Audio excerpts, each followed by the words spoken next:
Welcome to Samba Samba. Enjoy the video. You start by opening the mouse console with administrator privileges, so settings apply system-wide. Once done, plug the mouse directly or confirm the wireless dongle is paired. The console often refuses to edit disconnected devices. Next, navigate to the DPI or sensitivity tab in the app menu. That's where the per profile and per button DPI presets live. You're doing this now to ensure changes right to the mouse memory rather than only to the local profile. Once you're in the DPI section, pick an existing profile or create a new one so values don't override others.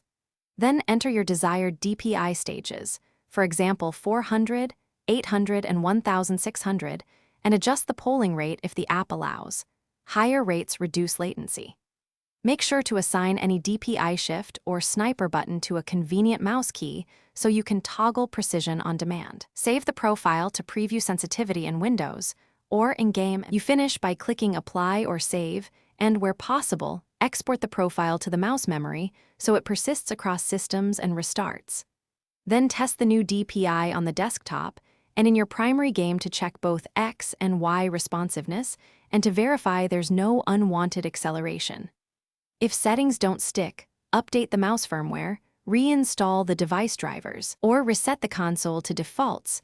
One quick troubleshooting tip: power cycle the mouse after saving to force the hardware to read the new profile. Thanks for watching. Consider subscribing if we helped you.